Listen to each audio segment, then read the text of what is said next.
Hola, vamos a ver el tema de sesgos de selección. En los objetivos de aprendizaje esperamos explicar el sesgo de selección y listar tipos de sesgos de selección. En la presentación anterior vimos estos dos conceptos, precisión y validez. Identificamos cómo precisión está afectada por el error aleatorio que ocurre durante el muestreo y la validez es un error sistemático afectado por los sesgos y la confusión. También vimos que había dos tipos de validez, la validez externa que permite extrapolar los resultados de investigación a otras poblaciones y la validez interna que nos permite dar credibilidad a los resultados que estamos obteniendo en la investigación. La validez interna se ve afectada por la confusión, que son explicaciones alternativas a estos resultados, y por los sesgos, que son errores que ocurren en el proceso de investigación. Los sesgos pueden ser de dos tipos, de selección y de información o mala clasificación. Los de información ocurren en la forma como se están obteniendo los datos de las variables, cómo se están midiendo esas variables, y nos debemos preguntar, una vez identificamos un sesgo de información, si este sesgo es diferencial, es decir, si es diferente entre los grupos de comparación, o no diferencial, si el sesgo afecta por igual a los dos grupos de comparación. En esta presentación vamos a concentrarnos en los sesgos de selección, en los cuales vamos a establecer si las características de los individuos que están participando difieren de la población blanco, es decir, a la cual queremos aplicar los resultados. En pocas palabras, el sesgo de selección ocurre cuando la población de estudio no representa a la población blanco. Esta población blanco la vamos a identificar a través de unos criterios de inclusión y exclusión, que son estas características de elegibilidad, y de ella vamos a seleccionar la población con quienes finalmente se va a realizar la investigación. El sesgo de selección puede ocurrir en cualquier etapa del estudio. De estas son críticas: cómo definimos los criterios de elegibilidad, cómo se hace el proceso de reclutamiento, si es aleatorio o no es aleatorio, el tipo de seguimiento y qué pasa con los participantes durante el seguimiento, por ejemplo, si se retiran o ocurren pérdidas al seguimiento, y finalmente quiénes son los individuos a quienes se incluye en el análisis. Uno de los sesgos típicos es el sesgo de Bergson o sesgo de admisión. Ahora vamos a ver varias diapositivas que nos permiten identificar cómo ocurre este sesgo con ejemplos concretos. Primero vamos a identificar que este es un estudio de casos y controles en el cual tenemos individuos con el evento y tenemos individuos sin el evento. Y en el otro lado tenemos individuos con un factor de exposición de interés y otros sin ese factor de exposición. En esta tabla tenemos una A minúscula, una A mayúscula, y en esta las letras mayúsculas representan cómo es la característica en la población blanco, y las letras minúsculas cómo es la característica en la población de estudio. Entonces, este sesgo ocurre cuando dentro de los que tienen o no el evento, la probabilidad de ser seleccionado se afecta por su característica de estar expuesto o no. Tenemos una tabla 2×2 aquí solamente para recordar cómo calculamos el odds ratio y el riesgo relativo. En una población general, la probabilidad de ser seleccionado debe ser independiente de la exposición. En este sentido, no habría sesgo. Es decir, obtenemos nuestras celdas A, B, C y D de individuos enfermos expuestos A, individuos no enfermos expuestos B, individuos enfermos no expuestos C y D, individuos no enfermos no expuestos.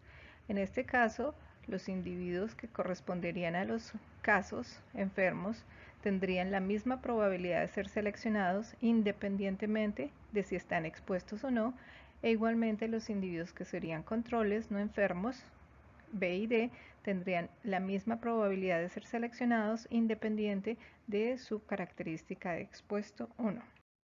En el ejemplo hipotético de una población de 10.000 personas, supongamos que se tienen 2.300 expuestas y 7.700 no expuestas a determinado factor de interés. De entre quienes están expuestos, 500 están enfermos y 1.800 no lo están, y en quienes no están expuestos 500 están enfermos y 7.200 no lo están. Al hacer la identificación de los casos, se obtiene la misma fracción de muestreo, la misma probabilidad de ser seleccionado para el estudio, ya que se incluyen 250, que corresponde al punto 5 de probabilidad de ser seleccionado, tanto en los individuos expuestos como no expuestos. La misma fracción de muestreo se obtiene para los controles, aunque esta sea diferente de los casos. En este caso es 0.1 y 0.1.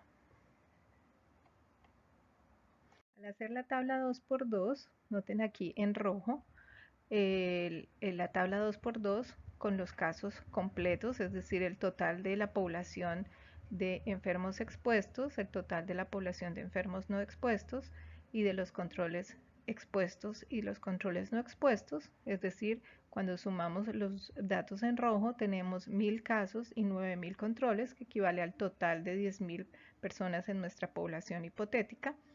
Y cuando hacemos el OR, ver en la población de referencia, obtenemos ese OR de 4. Ya que las fracciones de muestreo fueron similares en los casos, o sea, fue independiente del estatus de expuesto o no, si se acuerdan fue 0.5, y en los controles su probabilidad de ser seleccionados para el estudio fue 0.1, fue igual, obtenemos el mismo OR, es decir, no hay sesgo. Sí, esa probabilidad de muestreo es diferente. Por ejemplo, yo selecciono 300 casos de ese grupo que está expuesto, es decir, su probabilidad de ser seleccionado es de 0.6, y en los casos de los no expuestos selecciono 200, mantengo el mismo n de 500 casos, la probabilidad de muestreo es de 0.4. Mantengo en este ejemplo la misma probabilidad de muestreo de los controles, 0.1 siendo independiente de la exposición. Al hacer el OR en este estudio en el cual obtuve una muestra con diferente probabilidad de ser seleccionada en los casos, obtenemos un OR con un sesgo hacia la no asociación. Este se ha descrito como el clásico sesgo de Bergson. Vamos a ver cómo otros autores han identificado también la forma en que se puede compensar este sesgo, es decir, cuando hay también una probabilidad de selección en los controles proporcional a la que se ha obtenido en los casos. En este ejemplo tenemos que mantenemos la probabilidad de ser seleccionado en los casos expuestos de 0.6 y los no expuestos de 0.4, pero noten que cambia la probabilidad de selección en los controles con una mayor probabilidad de selección en los expuestos que en los no expuestos, siendo esto similar en los casos. Ya al hacer la fuerza de asociación, en este caso el OR, vemos que se reduce de 6 a 4, que corresponde a un estimado no sesgado de la asociación. Y por lo tanto se describe como una compensación del sesgo. Este estudio de Sackett describe cómo ocurre este sesgo de admisión. En este caso se tiene una población general de 2.784 personas, en las cuales se identifica la potencial asociación entre enfermedad respiratoria y enfermedad de órganos de la locomoción. Esta es una muestra aleatoria de la población general, en la cual esperamos que no ocurra esa diferencia en la probabilidad de ser seleccionados debido a su estado de expuesto o no expuesto. El OR obtenido en la población general es de 1,06. Cuando se hace este mismo análisis a un subgrupo de la población que estuvo hospitalizada en los meses anteriores, se ve una mayor fuerza de asociación. Sackett identifica esto como la probabilidad de un mayor muestreo de identificar la exposición y el evento en quienes han asistido a un hospital, en quienes han estado hospitalizados.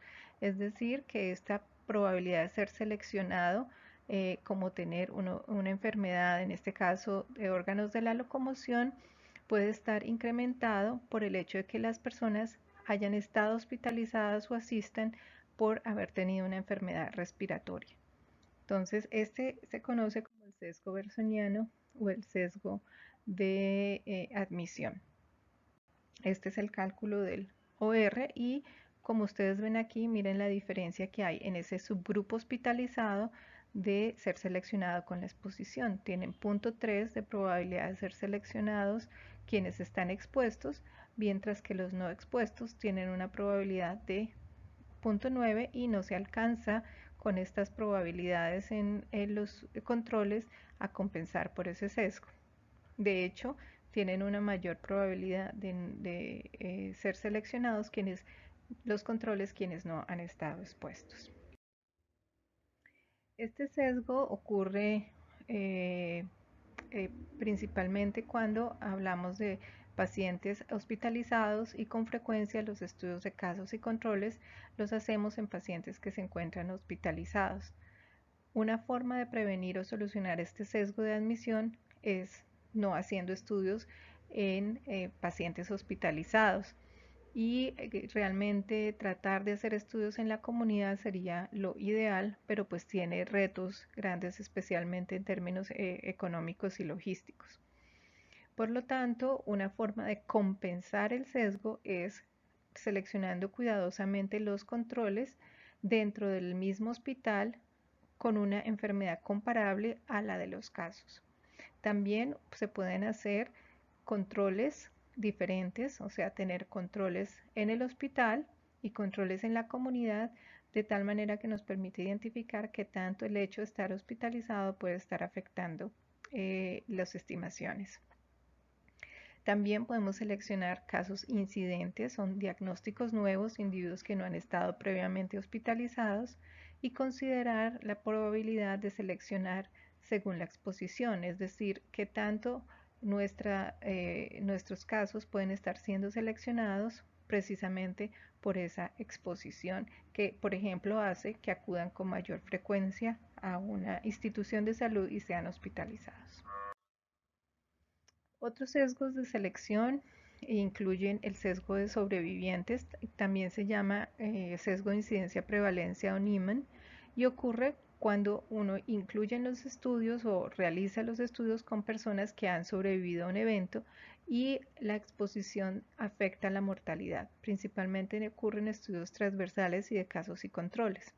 Aquí tenemos un ejemplo que está descrito en esta referencia, que es únicamente de sesgos, que les invito a leer, y en esta oportunidad se quiere evaluar la exposición de fumar y el desenlace de infarto agudo de miocardio. Se entrevistan los pacientes después de una semana del infarto y el sesgo ocurre porque quienes están disponibles para las entrevistas son aquellos que sobrevivieron al infarto agudo, aquellos que tuvieron un desenlace fatal temprano pues no van a estar disponibles para la entrevista, y si quienes fuman mueren más rápido o fallecen con mayor frecuencia en la ocurrencia de un infarto, pues eso hace que quienes van a estar disponibles para la entrevista, que son los sobrevivientes, van a tener una menor frecuencia de exposición y sería más difícil de pronto identificar la asociación, o si de pronto esa asociación se da principalmente en los que la asociación de fumar e infarto se da principalmente en aquellos que tienen unos infartos mucho más graves que hacen que fallezcan más temprano, es decir, que la exposición se constituye en un factor pronóstico.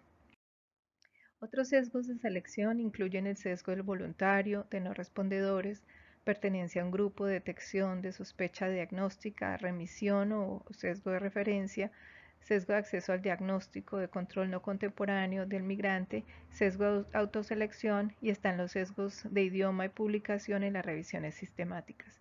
En los seminarios estaremos trabajando con los B-Files, ejercicios que nos permitirán identificar sesgos en estudios reales.